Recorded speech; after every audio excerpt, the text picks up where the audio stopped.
नमस्कार दोस्तों, मैं डॉक्टर सर्वेश कुमार आप सभी को आपके अपने YouTube channel MS homeopathic health care पे हार्दिक स्वागत। दोस्तों आज हम चर्चा करेंगे होम्योपैथिक मेडिसिन सीरीज के नेक्स्ट मेडिसिन के बारे में। तो दोस्तों आज हम चर्चा करेंगे होम्योपैथिक मेडिसिन का जो सीरीज चल रहा है जेल्सेनियम के बारे में।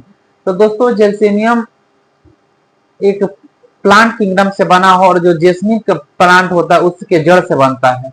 तो दोस्तों शुरू करने से पहले एक रिक्वेस्ट है कि अगर चैनल पे नए हैं तो चैनल को सब्सक्राइब कर दीजिए, बेल आइकन के बटन को प्रेस कर दीजिए ताकि कोई भी वीडियो आप अगर बेल आइकन के बटन को प्रेस कर दे ताकि कोई भी वीडियो आपके पास तुरंत पहुंच जाए और इससे हम लोग जुड़ के आपस में जुड़ के जो होम्योपैथिक का पब्लिक इमेज उसको कुछ इंप्रूव करेंगे।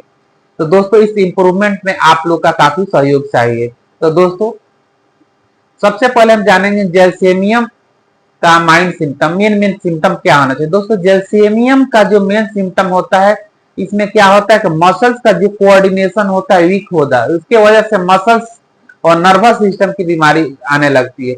जैसे इसमें क्या होगा कि मसल्स का पावर जो होता है काफी कम होने लगता है, वीक हो जाता है। उसमें क्या होगा, मसल्स जब वीक हो जाता है नर्वस सिस्टम की बीमारी हो जाती है तो पेशेंट को क्या होगा कि अगर वो चल रहा है या कोई काम कर रहा है तो उसको मसल में स्पाज्म होने लगता है, जिसके वजह से अगर वो चल रहा है तो तुरंत थक जाता है, मतलब उसका मसल्स काम नहीं करता, उसको किसी की सहारे की जरूरत नहीं। फियर ऑफ फॉलिंग यानी उसको डर रहता है कि हम चलते चलते गिर जाएंगे। ये सब मेन सिम्टम्स आ जाता है। उसके साथ ही उसको न्यूरोलॉजिकल बीमारी आ, यह पैरालिसिस के पहले यानी पैरालिसिस के बिफोर अगर कोई सिम्टम्स आने, पैरालिसिस जिसको बोलते हैं, उस कंडीशन में भी आप इसको अच्छा से यूज कर सकते हैं। दोस्तों यह नर्वस और मसल्स के जो कोऑर्डिनेशन होता है उसमें इसका बहुत अच्छा रोल है अगर उसमें कोई डिस्टर्बेंस हो गया है तो। इसके अलावा आप 3D अगर याद रख रहे हैं, डलनेस, ड्राउजीनेस और डिजीनेस।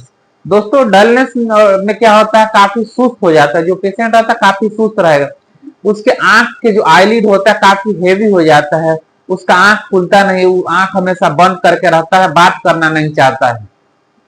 डिजनेस आता है कि उसको मतलब चक्कर की तरह आता है, सर घूमता है।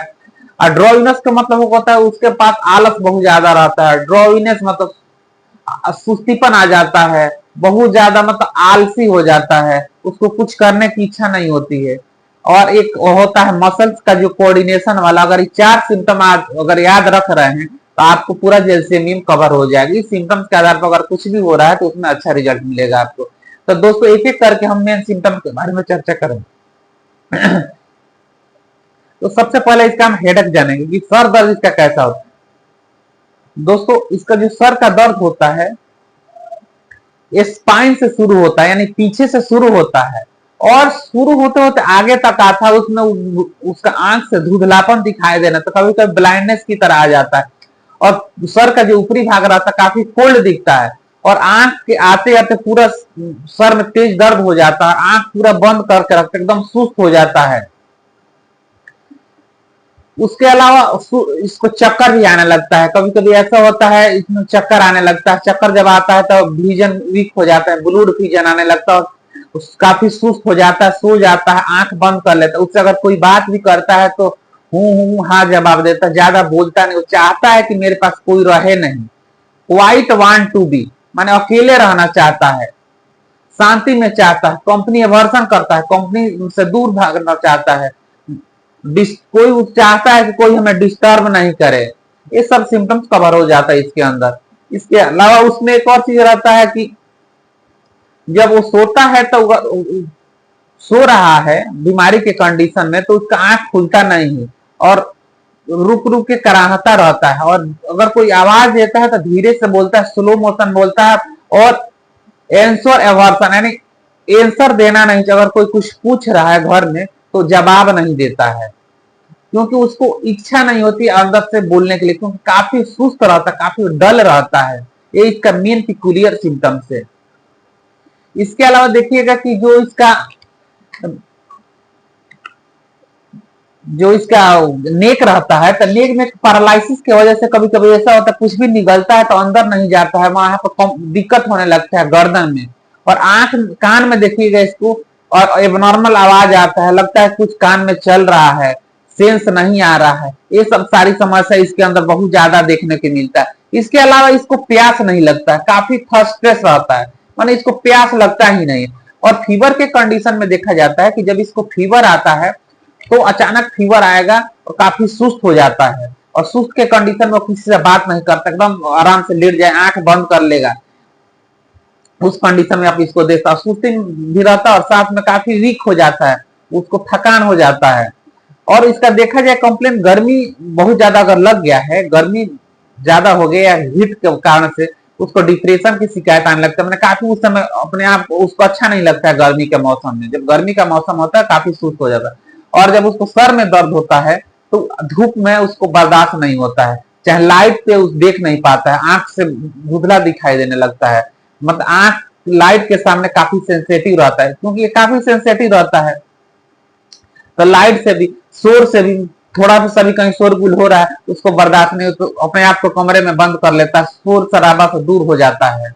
ये सब इसकी मेंटल सिम्टम है। इसको फियर ऑफ फॉलिंग रहता है, उसको मतलब कॉन्फिडेंस की कमी, उसको डर रहता है क्योंकि उसका एक दो बार उसका मसल्स में स्पाज्म होता है, जिसकी वजह से उसको डर रहता है कि हम कहीं जा रहे हैं गिर जाएंगे, तो जाता है तो अपने साथ एक आदमी को सपोर्ट रखता है, किसी को लेके जाता है, क्योंकि उसको डर रहता है कि हम फाल मतलब गिर जाएंगे।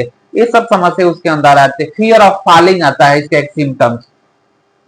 वो अपने साथ किसी न किसी को रखना चाहता है, कोई सपोर्ट के साथ चलना चाहता है, ये सब इसमें बहुत ज्यादा दिक्कत। डलनेस की वजह से उसका बीपी लो रहता है, काफी हाइपोटेंशन रहता है, उसके वजह से उसको एनेमिक भी हो जाता है, काफी सुस्ती रहता है।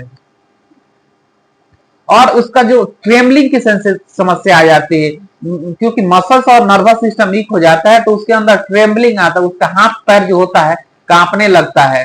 ये इसका मेन सिम्टम है। जैसे कुछ उठा, जैसे यहाँ पे कुछ पकड़ना है, जहां उसको पकड़ने के लिए सामान उठाने के लिए जा रहा है वहां उसका हाथ नहीं पहुंचेगा, दूसरे जगह हाथ, क्योंकि हाथ उसका ट्रेमलिंग कर रहा है, कांप रहा है। उसी तरह पैर भी जब एक जगह कदम रखता है तो यहाँ रख रहा है कहीं और चला जाता है, इसके वजह से फॉलिंग हो जाता है, गिरने लगता है। तो ट्रेमलिंग भी इसका मेन सिम्टम्स हो जाता है। इसके बदन में, पूरे बॉडी में भी कभी कभी ट्रेमलिंग होने लगता है।